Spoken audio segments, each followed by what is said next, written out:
Welcome back to the True Sports Physical Therapy Podcast. We got Dr. Natty with us today, and you have so many awesome things going on. Natty, tell me about you. Tell me about Myokinetix. Give me a good intro as to all the projects you got firing. Hey, first off, thank you so much for just getting me on your podcast. Like I mentioned off camera before we record, I listened to your podcast when I was in PT school driving to my first job. So it's really good to just be on here. Hold on, Natty, let me cut you off there. What did you hate about the podcast? What did I hate? I think consuming any information, there's a lot of things coming down. So I feel like I was drinking out of the fire hydrant in some way, and I just didn't know where to start. So I was really paralyzed by like, oh, I can do this, I can do this, I can do this. What I did hate about the podcast is highlighted how my old reality where I was working would never give me the environment I needed to practice the way I want as a true sport PT, as a performance-based PT. So awesome. That's what I hate, is pointing me out the path I'm going on is not the same path that I want to be. So, and that's how Myokinetix started, right? So I'll jump right into that. So long story short, I grew up in Thailand, moved here in 2001, migrated here with my family. We didn't have much, used to take the bus to work. So I grew up with nothing. And the best thing to do is to help change the narrative of your family is to go get a doctorate, right? Just like any Asian immigrant household would do. So I pursued that. And to be honest, I didn't have much of a passion in medicine. I was always into fitness. I was a personal trainer, CrossFit coach, strength conditioning coach, competed in weightlifting myself, got hurt, went to PT, follow Kelly Starrett path. And then that's when I say, oh, wow, PT is actually really, really cool. Yeah. And then my wife now, who was my girlfriend at the time, she said, well, you can't get up at 4:30 in the morning every single day to just be a trainer. You need to have more stability. And that's when she said, why don't you look into PT, work for you, right? That's when I say, you know what? That's a really good call, because I know what it's like to get people stronger, make them lose weight. But when they get hurt, I don't know what to do. Yep. So that's really led me down the path of applying to PT school. I went to Dominican University in New York. It was a weekend program. So I was able to go to school on the weekend, work as a trainer at the same time. So I kind of fast tracked my growth, because whatever I learned in school, I was able to apply immediately. Awesome. Then took my first job at outpatient ortho standard setting. Really just want to say, hey, I'm done. I'm going to climb up the corporate ladder. I'm just going to work my way up, until I started listening to someone like you, someone like Ice Physio, Kelly Starrett. And then that's when I realized, like, you know what? The environment I'm in, I'm never going to be able to treat the patient I want to treat. Seeing the three to four patients in hours was not conducive. And I was giving away, my ethical and moral standard to please the current standard in healthcare. And when I was looking for other places, like where can I go, right? True Sports in Maryland, I can relocate, even though I graduated from University of Maryland in undergrad. I saw that. Go Terps. Yeah. And I'm pretty sure I DM'd you at some point to try to work for us. Man, I would have killed to get a PT like you. Yeah, no, I appreciate that, man. And at that point, my wife's getting her doctorate in New Jersey. So I took a job in New Jersey. And then fast forward, I'm just like, I can't just go to another company and do the same thing, switching polos. So I say, what's the path that I need to take? So I slowly started to do some side hustling, right? Treat at a CrossFit gym, at a powerlifting gym, until I got enough reps and confident to quit my job from full-time to part-time, from part-time all the way out, right? Yep. So I didn't burn the boat like most people. I'm really risk averse, as far, most people say, if you're an entrepreneur, you're you love taking risks. Like I don't. Like my parents took the biggest risk by moving us here, and I don't want to do the exact same thing. So that's the nutshell of how I got started. Myokinetix, it just grew as a solution for myself first, to be able to practice the way I want to practice.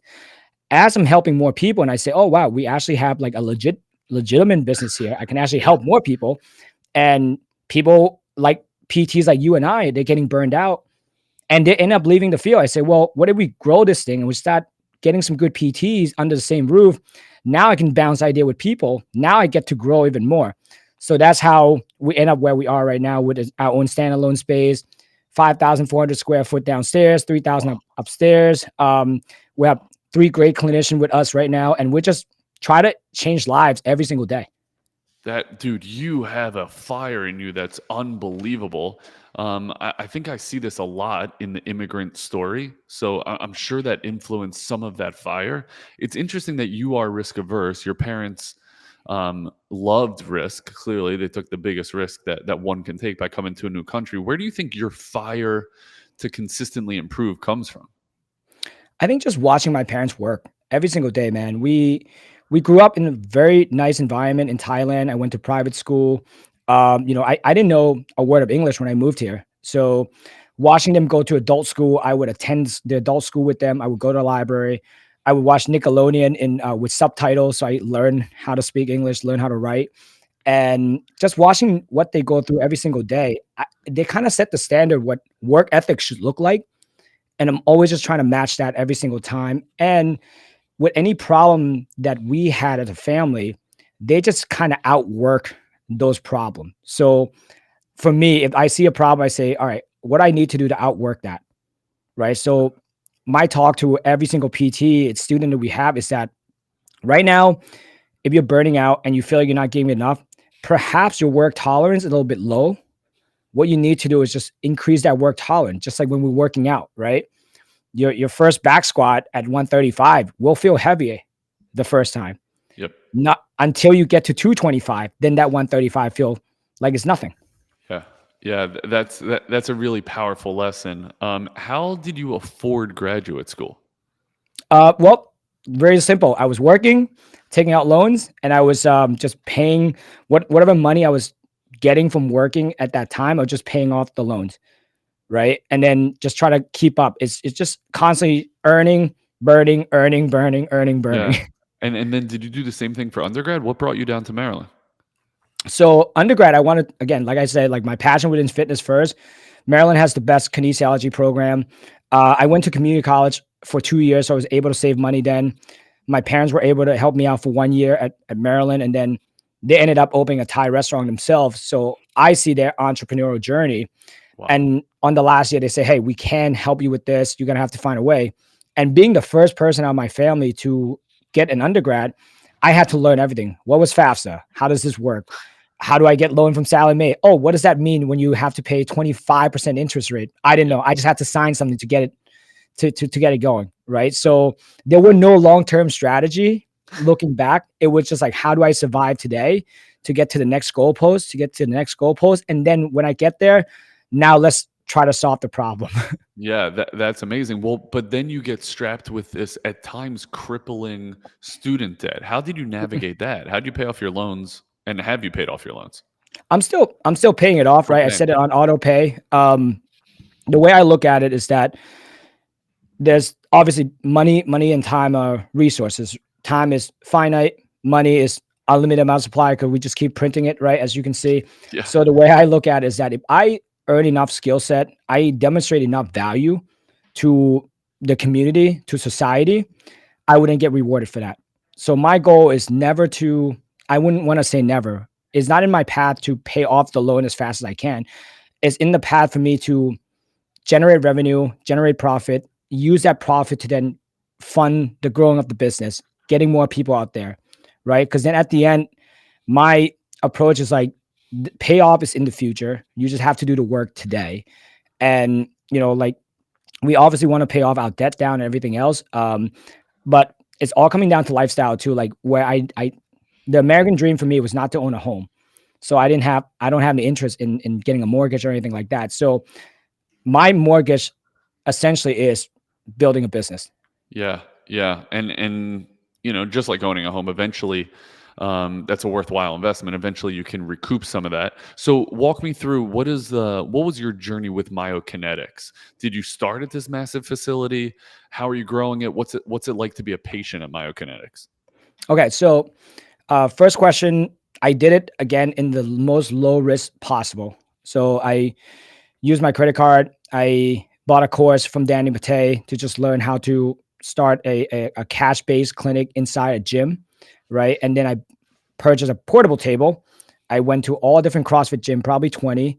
I tell them who I am, figure out what they're about. And then I ended up at CrossFit Roseland, which is a great facility. They have a head coach who's a games athlete. The owner there, Joe, he's great, very business oriented. I learned a lot from him. So I just parked my portable table there, then ended up renting a closet that they have vacant as my first treatment. And then from there, he was kind enough to give me a ramped up period when I don't have to pay any rent. So he said, hey, listen, I'll give you 6 months. We're going to ramp it up every single month until you get your feet underneath you. And then from there, here's what's the rent going to be. And then from there, my way of saying thank you to him was to host seminars, to host workshop on the weekends, to talk to his members. And my goal for him was like, dude, I'm here to help you reduce your churn rates, which is your drop off rate. Most of the time when you go to CrossFit and you go and you talk to orthopedic surgeon or PTs, they tend to say, hey, you got to rest and you got to stop doing CrossFit. My background was in CrossFit and I have my level 2. So my say, like, no, I'm not going to help. I'm not gonna have people drop off. They're going to come see me. I'm going to give them all these things so they can stay in your community, still chasing that goal. And that's how I'm going to repay you for all the time that you give me and all the opportunity you gave me. That's awesome. A Right. win-win and a great pitch. I think that's a great way to get started. It's very similar to the way I started. I started in fitness facilities, treating tons of CrossFitters, but very often that is my pitch to the CrossFitter gym, which is, and the CrossFit gym box owner is, I'm going to keep you guys healthy. They're going to keep paying their membership. Let's kind of work out a deal, or let's figure it out. So that definitely lands. Then when do you start moving on to a standalone? So I started that at 2018. In 2021, after we survived COVID and we actually thrived during COVID, we grew almost 70%. And then that's when I realized, like, hey, we don't see as much CrossFit population anymore. We actually ended up seeing more return to sport.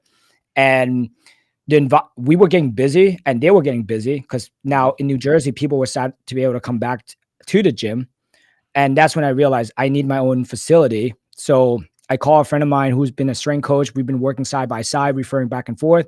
He was also in the market of finding a facility. So we're like, hey, let's get together. Let's see what we can do. Awesome. And right place, right time. The facility we have right now used to be a dojo. The guy at that time during COVID owns about 5 locations. And he was like, I'm getting too old. I want to shut this down. It's my biggest one. And the landlord was like, hey, it's a turnkey. You don't need any permit or anything, right? You guys come in, you get a good deal for the first 5 years. I say, okay, awesome. We did not want anything this big. Like 5,400 square foot was so big. Yep. And now we're running to space issues. So it's a great thing. But that's awesome. I just kind of like save my money, shopping everything away, and then just build everything out step by step. That's really awesome. Okay, so now you have, what did you say, 3 clinicians working for you? Yeah. 3 clinicians working for you, plus yourself. What's it like as a patient when they walk into Myokinetix? What are they greeted with? What's that experience like? Okay, so I love this. I'm obsessed with patient experience, right? Just coming from a restaurant background, since my parents just have a Thai restaurant, it's a service base. So it all started with the phone call, right? Every time someone gave us a call, we have to congratulate them on taking the first action, on taking care of themselves. So, my front desk staff, I always tell them, like, your job is to put a smile on someone's face on the phone. Mm-hmm. That's the first thing. Second thing is to be transparent is what we do. So we're going to take the time to educate them on what we do, what we're good at, how we can be a good fit for them, our expertise, if we can help them or not. Second thing, we want to verify their benefits because people pay for the insurance premium. They have the right to use the insurance premium. So we're going to go and verify it. And then we're going to educate them on, like, hey, here's what a deductible is. Here's what your reimbursement is going to be. Here's what you're responsible for, right? Once we do all of that, then we say, hey, now the next step is you come in, you get to meet the clinician in person for a discovery visit, right? Or if you're ready to take action, why don't you just schedule for an eval? And as soon as they come in, we have a hallway when they walk in. And I got this from just being a big Manchester United fan, right? If you watch soccer, there's a tunnel. It's called a theater of dream, right? So we create a theater of dream for our patient where they walk in, they see all the jersey hanging up as they're walking down. And the whole point of that was to show them that people with the jersey on the wall are going through, all went through the same thing that they went through, right? So they are just as much of an athlete of these individual on the wall. Mm-hmm. And then from there, obviously we give them a little welcome gift, right? Like, welcoming them as part of our community, our tribe. And then from there, it's just standard, just, no one really sitting on the waiting room, because we see one-on-one for 45 minutes to an hour. Nice. And, the clinician come in, greet them. And then from there, we'll just walk them through like the whole motivational interviewing, like, hey, what's going on? What worked? What didn't work? And then at that point, we were able to just give them, clarity, certainty, confident, and commitment, right? So those are the four, the four C's, that I like to use to get people to just understand what we do and how we can help them. I love that. I think that's so intentional. Everything you just described is clearly took so much foresight and so much really preparation to put together that patient experience. I love the words you use, like congratulating them for taking the first step. Like they've already done the hardest part. That's really powerful. This theater of dreams and the way you put jerseys up on the wall so that they know they're not alone in their journey, and there's some great people that have gone along that journey. That's unbelievable. The fact that you give them a welcome gift and you thank them for being there, I think that goes a really long way. Did you read the book Unreasonable Hospitality? Yes. Yeah. That So was our book in January for the team. That's what we were obsessing over. so that's awesome, and it comes from this world of service, and it sounds like you lead through service, which is powerful in and of itself. And then the concept of that book, for those listening that haven't read it, is it is our pleasure. We owe you a thank you for serving you. And that goes an unbelievably long way. And it's so 180 to what they normally experience walking into a doctor's office, in which you automatically wait, in which the doctor is invariably late and then immediately trying to get out of the room, in which you, the patient, should be thanking me, the clinician, for even gracing you with my presence. You've totally flipped that script. It's clear why Myokinetix has taken off. That's so unique. And you're an in-network provider? Out of network. Out of We're network. cash and out of network. Yep. We're hybrid. Okay, and so that's the way you use hybrid. So if they want, you give them a receipt and they submit it to their insurance and they get reimbursed, whatever it is they get reimbursed. Okay, on the flip side. And what are your cash rates? How much does it cost? $349 for our single session. That is awesome. And do you sell packages? Yep. Yeah, we have our package 12, 24, 48, 60. That is awesome. And where did you get all this structure? Where do you get these concepts from? Is this all Danny Mattei? So I was with Danny Group for 2 years. I was also with Paul Goth, who's another one of my mentor, for 3 years. I was part of Russell Brunson Inner Circle as well. So I like to invest in education. I always say that the problem I haven't encountered or solved is based on the knowledge I didn't have, or the foresight I didn't have, right? So I try to surround myself with people who are a couple chapters ahead of me, and then that's how I learn, right? And also I learn a lot from just falling, Yeah. making a lot of mistakes, right? Yeah. That's the biggest lesson on my end. And I think just like listening to someone like you, like, taking the little nugget that people are passing along, right? Because success leaves clues. And that's what we really want. We want to be able to share those clues with other people. And just like what you're doing on a weekly basis with this podcast. Yeah. Yeah. Well, thank you so much for the shout out to True Sports, the True Sports family. Hey guys, quick pause and a quick shout out to this new masterclass that we just launched here at True Sports Physical Therapy. Myself and Dr. Tim Stone put together a masterclass of ACL rehab, and we call it From Table to Turf. And the reason we call it that is because it's going to teach you exactly how to get your athlete all the way from post-op day one, with the nitty-gritty of regaining all of that range of motion, with the tips and the tricks that we use here at True Sports Physical Therapy that gets our athletes better, faster, and stronger. And that's early. And then how do you progress that athlete all the way onto the field with a ball in their foot or a stick in their hand or whatever their sport is, and teach them how to accelerate, how to decel, how to change direction, all the mechanics that go in there. What drills do we use to get our athletes exactly where they need to be back on the field and even better than before injury? And I want you to sign up for that class. Now, you can find it on our website. You can shoot us a direct message and just say, hey, send me the course. It's right now on sale, so make sure you sign up now. It is fully accredited to get you all of your continuing education hours. Sign up for the True Sports Masterclass ACL from table to turf. Thanks, guys. So tell me, you mentioned the mistakes you've made and how that can be such a learning opportunity. Give me one really clear mistake you made, like something you'll never let happen again in your business life. This is a personal one of mine. It's been my favorite saying for this past year is not being above the work, right? So the work is what I sign up on doing as far as being a physical therapist, as far as being a clinic owner, right? So my work as a clinic owner is if the bathroom is dirty, I cannot be above cleaning the bathroom, right? If I'm no longer treating, but my therapist call out, I'm not above going downstairs, treating, giving the best experience, setting an example, setting the tone for people. So, I have this mentality of like, if I were a farmer back in like the Stone Age or whatever, my job is to farm.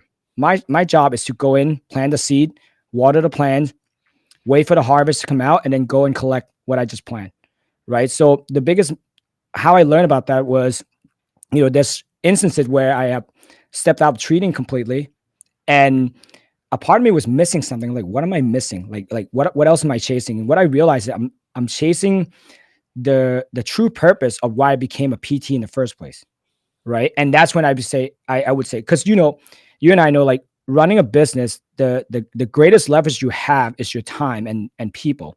So the best use of your time might just be leading the team, right? But you can't have that mindset without understanding that you also not above going down to clean the toilet. You're also not above going to go treat patient and all of that stuff, right? So that's something that I took that personally, and I say, okay, that's how I'm gonna approach. I'm never gonna be above any work that's in front of me. Was there a time where you made a mistake and you put yourself above the work? There's time where, where if you listen to any business mentor, right, they're going to say, hey, you want to make sure you don't go back and do work that can be outsourced to someone else, right? Because then now you're not getting your time back. So I did that for a little bit.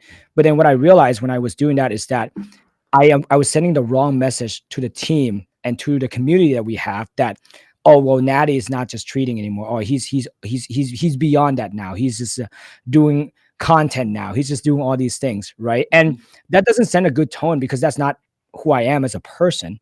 I was just kind of following what other people were telling me and not listening to what I have inside me, right? Yeah. So that was a mistake that I pay where we lost some great people in the past because of that, right? We have lost patients in the past because of that. And now I'm just saying, okay, I don't want to do that anymore. I'm going to listen to myself and listen to other people, but ultimately I'm going to use what they give me and then formulate it, create my own recipe, and I'm just going to follow my own path. Yeah, I mean, that's really awesome. I'll tell you what else happens. When you stop treating, you forget what it's like to be in the trenches. You forget what it's like to speak this language. I mean, you as a non-native English speaker, if you went back to Thailand for a couple months, you would lose the vernacular. You would lose the feel of the language. The same thing happens when you're not talking clinically, when you're not talking about patient pathology, when you're not trying to help patients, you become stale really quickly. And I think I've definitely seen that. Like, if I pull myself out of treating, all of a sudden I get antiquated rapidly. And the patient feels that. More importantly, the staff feels that. You lose what it is that brought you into this field. So I'm right there with you. I've definitely made that mistake before.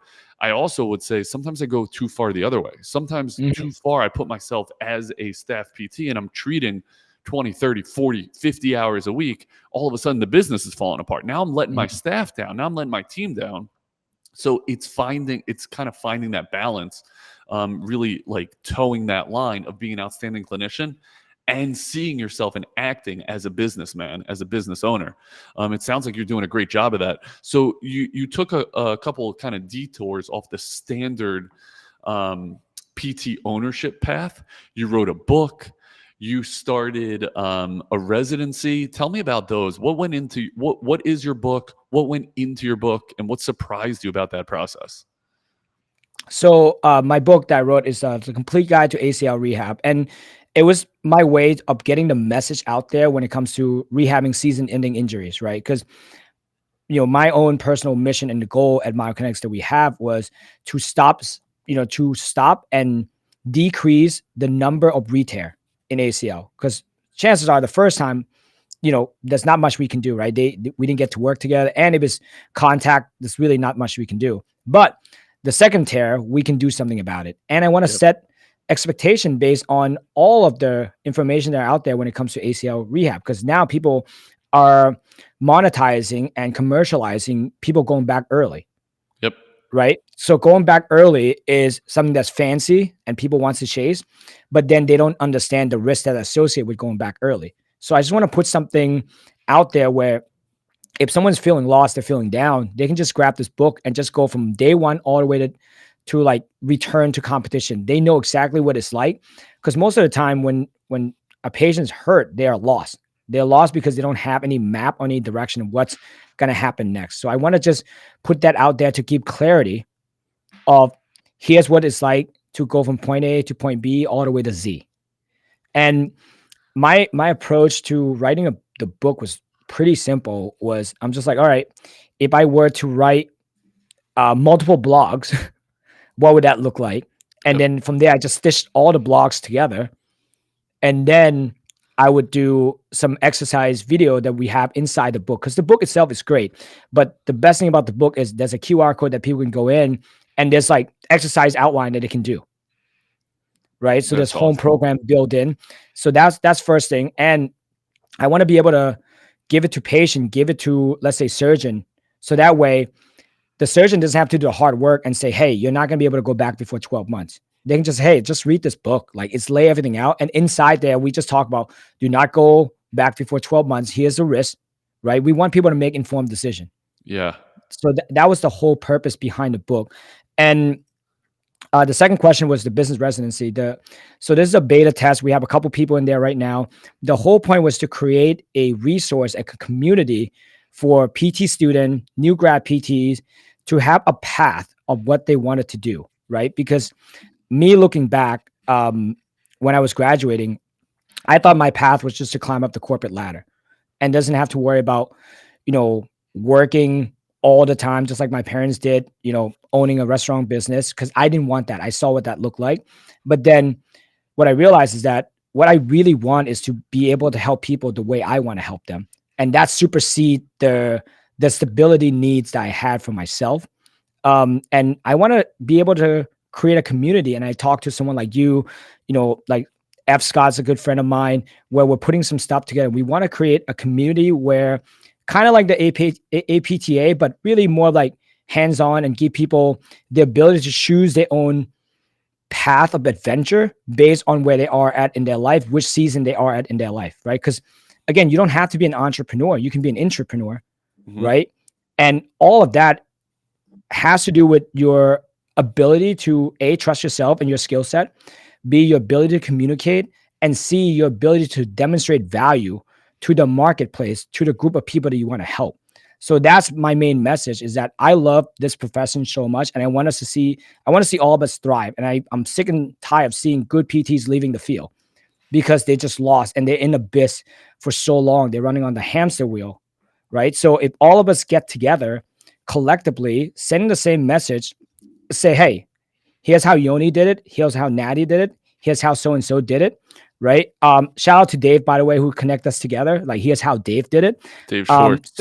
Exactly. So that's what I want. I want people to be able to say, okay, great. I can follow these guys, each this path, and I like that. So that's the whole premise behind. So we're testing out right now, and we're having good feedback. I love to be able to, I hop on a call with these guys twice a month, and we just go through like, hey, what's your problem? All right, here's how I would do it. Here's how I did it. And then let me know how that works. All right. And then I end up just learning from them as well. Right. That's the best part about being able to teach, because you also get to learn. Yeah. That's awesome. It sounds like a great undertaking and a massive undertaking. Walk me through what the steps are to getting these two projects off the ground. So you have this idea of putting out a book, a patient-facing book of how they can rehab themselves. What's your first step? How do you get this thing published? How do you monetize this thing? How do you get this thing on Amazon? I got so many questions around how you write a book. So first I connected with someone who had written a book before, and I say, hey, who helped you write the book, right? And then she then connected me with like a book coach, right? So I pay her for her time, I hire her as a consultant, and then I say, hey, here's my finished product. Can you just read it through to see what's going on? So after we stitched the blog together, we created an online course for it. We took some pictures, we refined all this stuff. They went through, fine comb it, fix all this, everything. Then she just said, okay, here's the next step. You got to get an ISBN number, right? And if you want to self-publish on Amazon, you have a 30 days window. As soon as you upload that, it's got to be ready within the next 30 days. Otherwise, that book will get on like blacklisted in some way, and they're going to make it really hard for you to publish again. So there's a huge urgency there. So because I was able to follow step by step, like I think what I'm really good at is once I invest in something, I just shut up and I just listen. Just tell me what to do. Yep. Right. And then from there, she uploaded, we did it all together. And next thing you know, boom, the book just came out. We self-published on Amazon.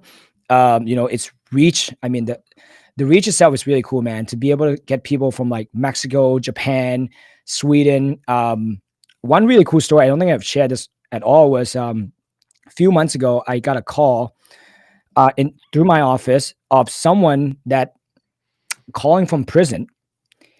He is doing time in prison. He tore his ACL and he just wanted to be able to play basketball. His wife got him a copy of my book, sent it to him in prison. He then wanted to book a call with me to walk it through of what he needs to do because they don't get rehab in there. Yep. Right. So that's the moment I realized like that was worth every minute I spent for a year to get this book out, because I was able to help someone that I have no idea what's going on and why he's in there for, but that's not why I'm there. I'm there to help him. And the fact that he was able to reach out, we had to do like, it was because his wife would call me. She would then three-way with him as he's talking in the facility. And then I'm walking him through of what he needed to do, which equipment he has and all of that stuff. So that was really cool. So from that end, that just justify all the hard work. And the business residency end is that I'm doing it with my good friend Cheston, who is more of a marketing genius, right? And I'm a big picture guy. He's more detail oriented, and he was able to help and grow our marketing department in Myokinetix, because the one thing that we didn't learn in PT school is how do we put ourselves in front of the right group of people that we can help. And the biggest issue in PT is that we have an identity crisis where we are not able to tell someone else what exactly we do and why we do it well compared to other profession, right? Without putting other profession down, right? Because it's easy to tell someone what you do by putting someone else's down. So, but it's really hard to do it without, throwing rocks at other people. Yep. Right. So that whole concept just come about as I'm brainstorm with Cheston. We do our YouTube and podcast together based on business marketing, all that stuff once a week. So we get kind of jump out. And the whole point was the money investment that I put in to learn. I also believe that the knowledge I have is not for me to hold on to myself. So I want to be able to give that out to as many people as possible to create more impact. Because if there's more clinic like True Sport, like Myokinetix, guess what? Healthcare would actually be run by clinicians themselves, not big corporation, not venture capitalists, not big insurance, right? So all in all, it's like I want to be able to, all of us, to have a voice in the field that we work in, because right now we don't have that voice. And it's all start with being able to articulate what is it that you do really, really well and who you can help. And you can do that if you are so against marketing. Yep. Well, I think like what you're defining is getting crystal clear around your elevator pitch, to use kind of marketing speak, right? And so how Mhm. quickly can you get to the point to your referral source, to your patients? Here's what I do. Here's why you're going to choose me. So give me that. Give me that for Myokinetics. Who is Myokinetics, and what do you guys do better than anyone else in the world? So at Myokinetics, we help people with season-ending injuries go back to their sport, to their competition, and thrive on their own terms. Period. That's it. Well, I love that. How long did it take you to crystallize that? 6 years. I'm still changing it all the time. Well, I guess you're just figuring out what sticks, right, and what works, and what actually Mhm. sells, and I think that's a really powerful thing. How different is that elevator pitch when delivered to the PT? How do you get PTs to work for you, and where do you find them? I think with the elevator pitch, the way I look at it, because most elevator pitch is based on how other people would perceive you. The way I approach this is like when I say this elevator pitch, how does that make me feel? Am I like ready to tear up? Am I able to like show them my passion as I'm delivering those words? Do those words carry weight as I'm saying it? Do I believe in each of those words that's coming out of my mouth? Right. To quote Chris Tucker in Rush Hour, right? Yeah, um, so for me, that's what it's about. It's about having everyone in the company uh, being on the same page, understanding the mission, and being proud to say those things, right? Because when you are proud of your work, if if I'm a farmer and I'm proud of the crop that I produce, then at the end of the day, that's all I can control, right? I can't control what other people are going to say about my product. I can only control the work that I do. So we just keep refining it to the point where everyone feel really prideful when they say yeah. those things.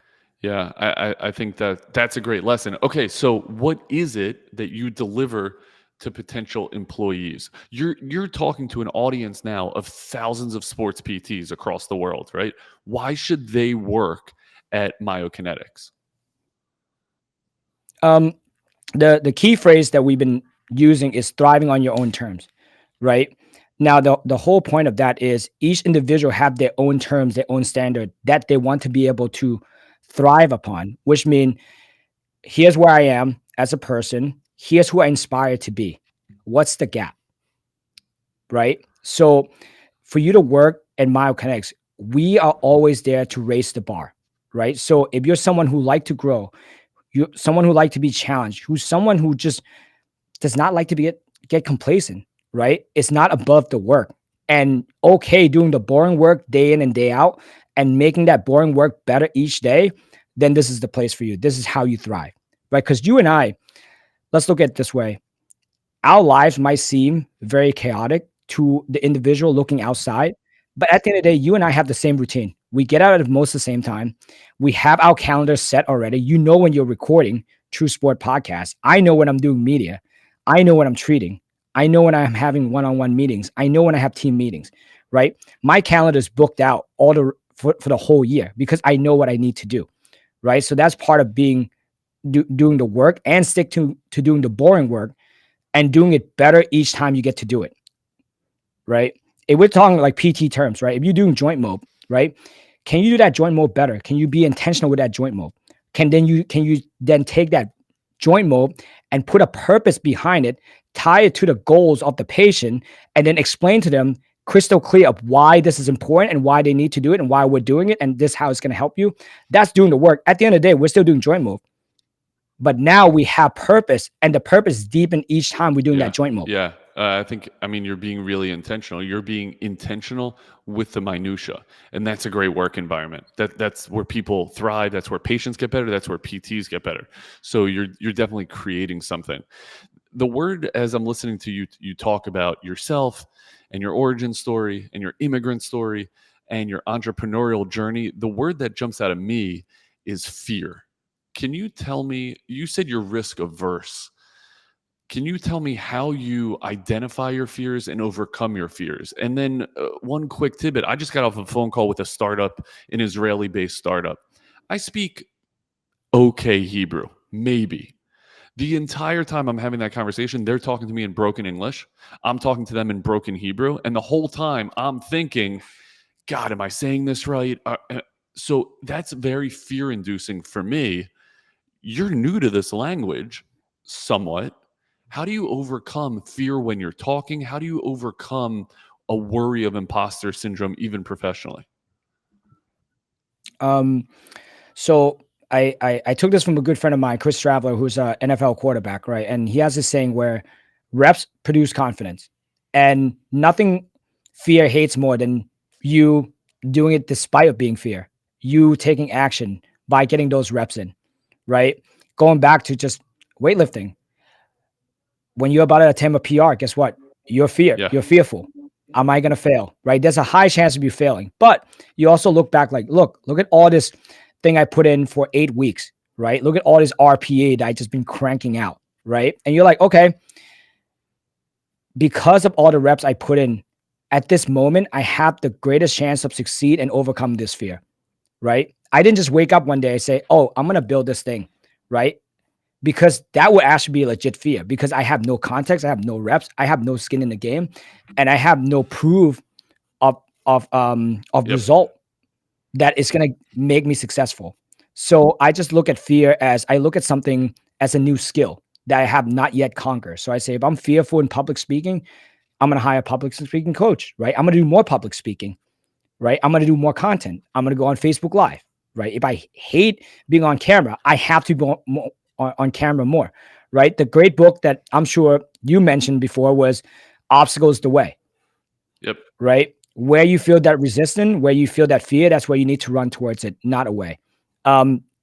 Great imagery for this for me was Finding Nemo, right? There's two paths. You can go above the canyon, like, or go through it, right? And Dory say, oh, wait, I think we're supposed to go above because that looks really safe. But in reality, you're supposed to go through because all the jellyfish up there. So I say, I got to go through the canyon. I love that. I love that. It's trial by fire. True Sports Physical Therapy is growing like wildfire. We have 14 locations, soon to be more. We are throughout the state of Maryland. We're in Pennsylvania, in Lebanon and York, Pennsylvania, as well as in Delaware, in Newark and Wilmington, Delaware. Like I said, so many more practices to come, and we always need outstanding sports physical therapists.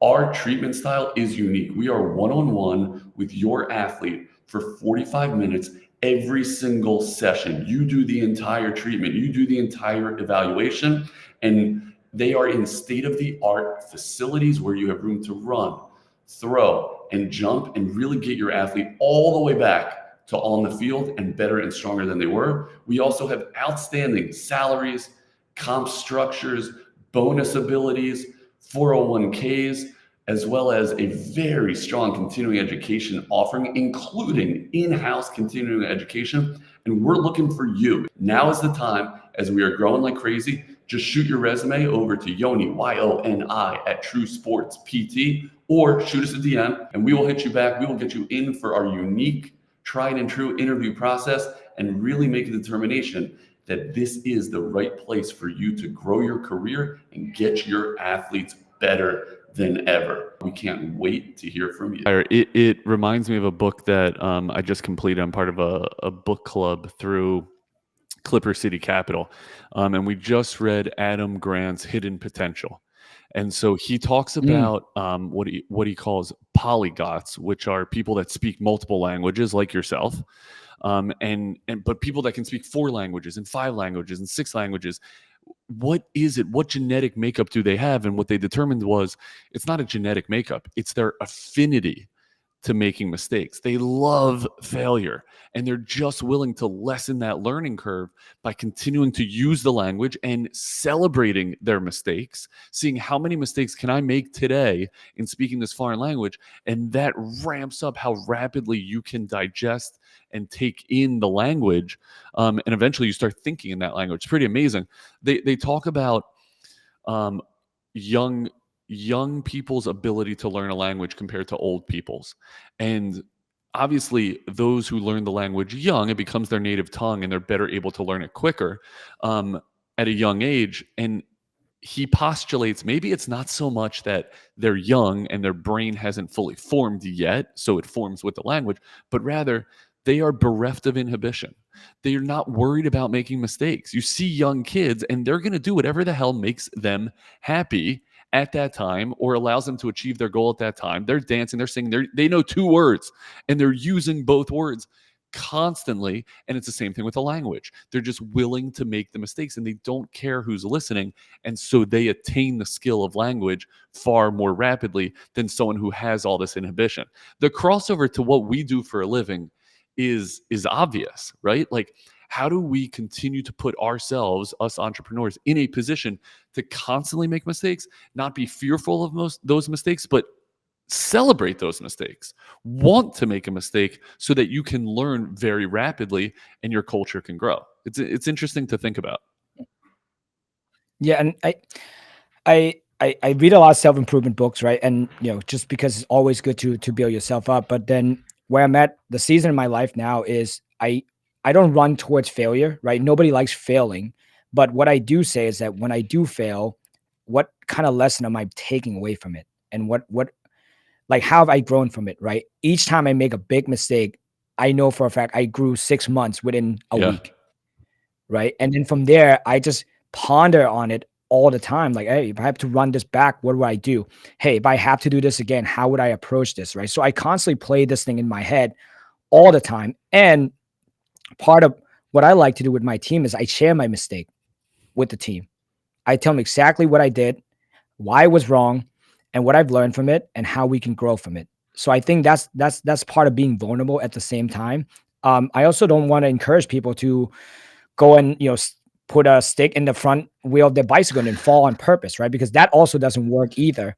I think it has to be like what Bruce Lee always says: be water, right? You have to be flexible. You got to be firm in some places, and you got to know when you're wrong, and you have to be able to take ownership and accountability for that. The biggest thing for me was to be able to say, "Yep, that was me, my bad. Here's how I'm gonna do better." Or, Alex Hormozi, who's obviously great business person, listen to him a lot. He always say, "Yeah, you can say, yes, I'm afraid of this, comma, and you just Yeah. keep going." Right. And for me, I can't say I celebrate my success. I can celebrate my success based on the amount of time I've gotten up and kept going. Right. And each day when I get up, my routine is always just to, you know, make coffee, have coffee with my wife, go work out together, pray. And each day when I pray, I just say, "Hey, I'm just thankful I get this day. I get one day that I have right now to correct the mistake that I've made, so that way I can move towards the potential that I have in my head." And each day, I'm just trying to empty the tank. And in order to empty the tank, you need to know what you're putting that energy towards. Like what the intention behind each action that you do, right? And each action that you take is less about chasing happiness. It's about chasing fulfillment and doing the things that you say you would do, and otherwise that everything in your head saying you shouldn't do it, right? If everything in my head saying like, okay, you shouldn't do this, you shouldn't hop on a podcast with Yanni, like we like why would you? Like people are gonna perceive you a different way. You're putting yourself out there. Why would you do that? And then I would examine those fears and say, okay, which one is valid and which one is not valid? And then from there, okay, based on that decision, this is not valid. I'm still going to go on. I'm going to make sure I say what I feel like I need to say for your community to try to serve the listener, right? My Before I go on any talk or anything, I always ask like, what is the purpose and how can I serve the people listening? Like, what do I want them to walk away with? So that way, we're 45s in recording. I hope within 10 minutes they took something away that say, okay, that's what I needed to Yeah. hear today, and then that's it, right? What a great way to look at a business journey and a life. That's really awesome stuff. So if that's macroscopic, if that's your 30,000 feet, let's get a little bit more granular because I want to know how you measure success and I want to know how you measure success financially speaking. So talking returns on investment, your ROIs with the business, with your book, and with your business development and coaching side. walk me through what you had to put in and how quickly they were successful, however you would determine successful in those 3 ventures. So let's get to the first one, which is the matrix of success, right? In the beginning, I used to measure matrix of success based on like the return on investment, dollars amount, this and this, right? Now, for me, I measure because when you look at something like knowledge, right, it's not tangible. You can't hold knowledge, right? So I looked at it of my evolution as a person. Am I a better person today if I measure myself compared to yesterday, compared to a week, compared to a year from now? And in which way am I better? And am I better only for myself because then only self-serving? Or am I better for myself plus my family, plus my community, plus my team, right? So there's things that you and I would do that will greatly benefit us, but then put our family, put our team, put our community at a disadvantage. So that's not good, right? So I'm trying to cross-reference all these things. And if after you filter it's true and you're like, okay, hey, if I do this and I get better and I became this person, it'll be better for all these people. Great. That's my metric of success as a personal development side, right? So for me, if I invest on having a public speaking coach, I invest in having a writing coach, and I know I can have massive impact on helping people, getting my message out there. Now it's good for everybody. Great. That's my matrix of success. Now, as far as like dollar amount, when we put in, like when it comes to looking at the numbers of like, because if you break down business, there's income generating position and there's non-income generating position, right? Let's say content, right? You have a content guy. That's hard to measure in the beginning unless you get monetization. Now you can start measure it, right? So what I would do is like for income generating, like let's say PT and all of that stuff, our key is 4-to-1, right? For $1 we put in, can we get $4 back? And the reason $4 back is that $4 can afford us to grow, right? And I tell my team, and I say this to everyone, like my goal is not to have a yacht. That's not what I want, right? Our goal as a company is to impact 1 million household, right? Can we help 1 million families when it comes to dealing with injuries? Because injury is not just individual. It has to do with a whole community. Everyone's impacted by it, right? And in 2019, I lost my dad suddenly. And that's when I realized that having a loss of someone in family, it changed the whole dynamic. Same as injury. Right? Injury is more micro. Losing someone like a parental figure is more macro, right? So for me, it's like, okay, how do we take that how do we help people on a micro level to actually influence on the macro level, which is the family dynamic, right? So we do this in our weekly meetings for clinical, where we ask clinicians to identify and say, how have you changed your patient lives this week? In which way? And can you verbalize that? And then can you verbalize that to the patient themselves? So that way you can recognize their greatness before they can recognize it for themselves. Right? So, at the end of the day, it's all about impact. And if we're trying to do something that is bigger than beyond ourselves, that would be my matrix of success. And, we measure standard, matrix. Like we measure like our, cost of acquisition, right? We want to make sure that's low. We also measure our drop-off rate, right? We measure if a patient come to us, like what's their average patient visit before they get discharged, right? And if they were to get discharged, like have they accomplished all their goals? Not just short-term, long-term, and have we solved them beyond their pain problem, their need problem, and have we helped them transform themselves so that way we can help them solve their one problem? Right? Because people come to PT because they need something. It's a need. People will stay longer because we can help them solve the next issue, right? Because you and I work with, high-level athletes. They tore their ACL. Their immediate need problem is, hey, I want to have my range of motion back. I don't want to be in pain. Great. Short-term goal. Let's solve that. Okay, next step. I want to make sure that my quad is at 80% so I can go back to running. I can go back to practicing. Great, soft. All right. Okay. Now I want to return to competition. I want to be able to play at a game speed, game intensity, and have full confidence without me, worry about my knee. Great. We get you there. Soft. Okay. Now the next challenge is that most ACL re-tear happen 2 years after the surgery. So then we say, okay, based on this, you want to play Division I, And based on the statistic that we have, we need to keep working with you for the next year, once a month.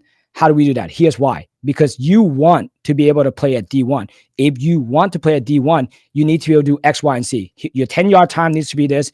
Your top speed needs to be this. Your ability to pivot and react needs to be this, right? So now we get them on the journey because we help them build bigger foundation and make that pyramid a lot bigger than when they first started. Yeah, that's such a great way to look at it. It's such a great way to try to measure or manage from numbers, right? You got to get the data before you can manage from the data.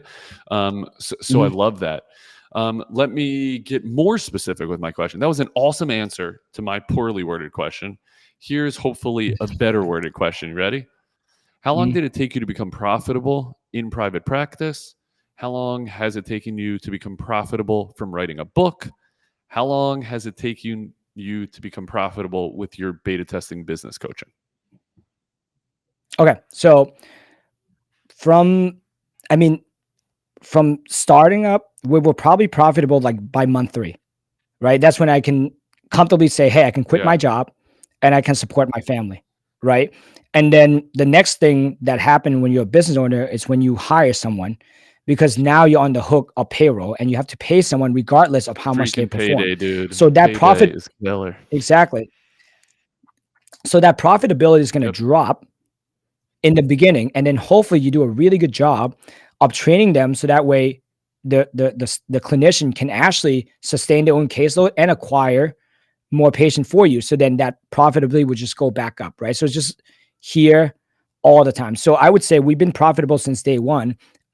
Last year we had an incident where we had some unforeseen billing issues and all of that stuff where we ended up losing a good amount of money, right? But then again, Natty. Yep. So that's a lesson learned, right? That's what happened when you abdicate instead of delegate, right? So that was a big lesson for me and again, that's being above the work, right? The work for me was, I hate billing. I did it for 2 weeks. I didn't want to do it again. I'm just going to hand it off and I'm never going to look at it again because that was above me. Like I was above that work. I was better than that. And that came to bite me in the butt. So now we have a great billing team where we meet every single week and we go over all these metrics, right? So that way we can sustain that growth. And we know it's going to be up and down. Like again, the best part about being a solo practitioner is that you're all profit. Yep. Right.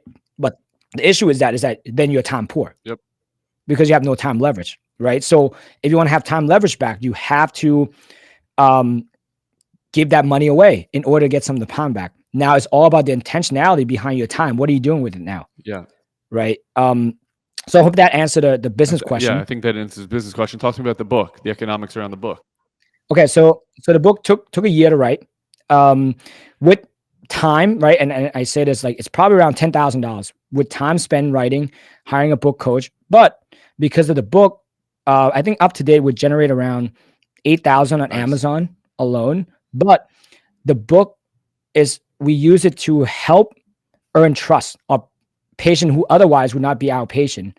And if we looking at our customer lifetime value, LTV, it's around $7,000 by just giving out 10 books and we sign up 2 patients, we are able to recoup that. So with the book, we were able to recoup that within the first month. Yeah. And then I'm sorry, what was the last? Oh, the business residency thing. So that's more of a passion project of mine where we haven't put that much dollar. There's no ad spend. Everything's organic. So I would say we're profit from the start, depending on how much I'm calculating my hourly rate, right? But for me, where we're at right now, I would say we're probably not making profit when it comes to that because at this point it's a pet project. It's something I'm passionate about. And I know to do something great, I need to get the word out a little bit more. And I need to get in front of the right kind of PT that would love to invest in themselves, right? Because that's the different thing. Again, investing in knowledge, unlike continuing education course, where if you come out, you learn different technique, different mode, you can walk out, apply it immediately. When it comes to building a path for yourself, that takes time. That takes a lot of, mindset shift. That takes a lot of identifying what obstacle in front of you, what kind of domino you're dealing with, and rewiring up the brain. right? So on that end, I'm still figuring that out, and I'm hoping within 12 or 18 months from now, we grow that community to be much bigger, right? Because the main goal is, again, to help clinician be really good clinically, but also be really good when it comes to dictating the path that they want to be on, right? Where we have other businesses in the future we would love to help partner with, so that way we can take the system that we have at Myokinetix, partner with them, help them grow, right? So that way you don't have to go and do the onboarding. You don't have to do all this stuff, or at least you actually have I just imagine if you do this exercise, I know you do, where you imagine 5 people, dead or alive, sitting in a boardroom seating with you, and they say, based on this problem I have, how would Elon handle this? How would Bezos handle this? How would Warren Buffett handle this? How would Abe Lincoln handle this? Right? So we want to create that kind of boardroom environment where we partner up with people as a growth partnership and say, hey, if I were to be sitting in your boardroom right now, based on a problem you have, here's how we brainstorm it. Here's how we attack it. Here's how we make sure that doesn't happen again. And if we make mistake, it's not on you, it's on everybody. Yeah, listen, that's awesome. That's such a great way to think about it. Buckle up, because the thousands of PTs listening to this are going to be flooding your DMs to be in this residency. I think No, the I residency appreciate it. it's such a good idea. And I love the way you term it, because I look at these residencies that exist now in sports and geriatrics and orthopedics, and I think this is a missing hole this is a major gap in the market, that we don't train PTs how to collectively brainstorm around business ideas. It should be in graduate school. Shame on the graduate schools for not putting this type of education in their curriculum. But I think you're doing everyone a service by putting it together. I think it's really awesome. Okay, I want to wrap up with the Eric Cressay lightning round. You ready? Okay, Don't overthink these. Don't repeat the question, Natty. Just give me your freaking answer. You ready? Okay. What is the best PT school that you have come across? Dominican College. That's where I went. And you loved it. I loved it. It's the weekend program. Diamond make pressure. If you can do it in 3 days instead of 5 days, it makes you great. That's awesome. Good answer. I need to start taking students from there, because I have not come across them. If you were to open Myokinetix today, what would you do differently? I would focus on culture first. Dude, I'm with you. I swung and missed at that on True Sports as well. When there's no one there and it's just you in the room, you're not worried about culture. And then 1 year later, it's you and 3 PTs, and you're like, crap, now I got to go back and reinvent culture. So I can totally commiserate to that. What is your favorite interview questions of prospective PTs?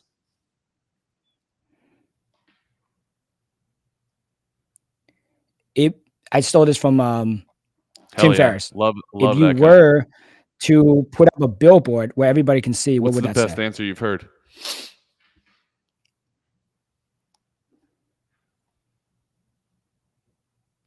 Don't be afraid to fail, and it's all part of the journey. I love it.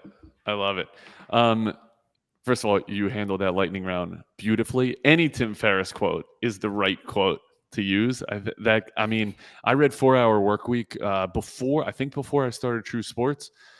Just really landed like ways to free yourself from just selling hours. Really went a long way. Obviously, it's an ethos you abide by with your book, with your residency, and with employing other PTs.